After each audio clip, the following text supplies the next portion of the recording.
PSEI drops below 7,000 level. Short recap tayo guys. So 2 weeks na rin since the last update natin sa PSEI. Ito balita, PSEI drops below 7,000 level on Trump victory slower growth. Fresh na fresh today ang balitang yan. Yes, tingnan natin.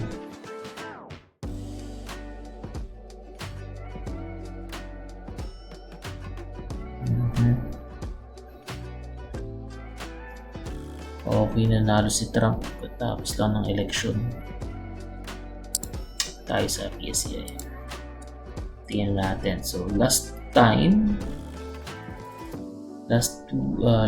week nandito pa lang siya tapos nag-drop na siya. So tingnan natin kung hanggang saan siya bababa.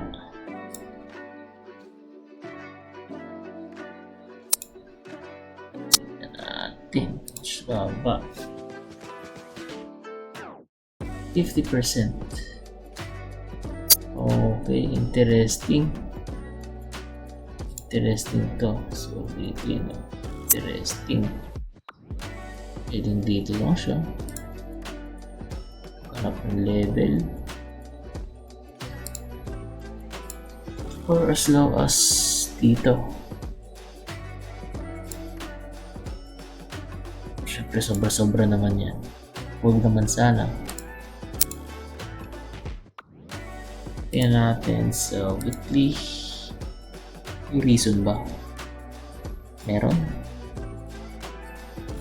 May reason siya kung depende. Tingnan natin. Kung babaas to siya, pwede siyang bumaba dyan kung dito lang siya. Yan.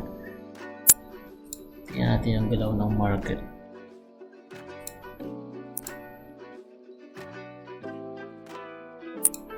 So I'm sure madami na naman bubukas ng opportunity dyan ng mga magandang stocks. Ito na yung magandang time para bumili. Focus tayo guys sa mga strong caps, strong stocks.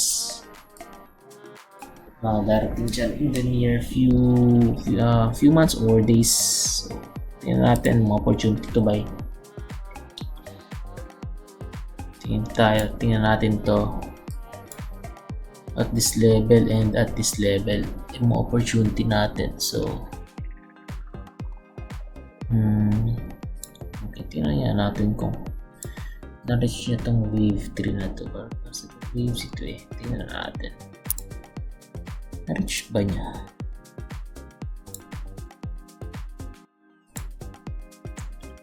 $1.6 so na-reach niya.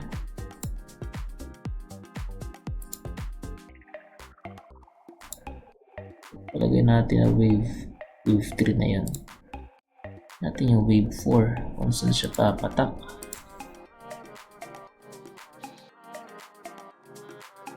$1.6. Okay. 2. Hindi natin masabi yan. It's possible. Slow. Sa baba, no?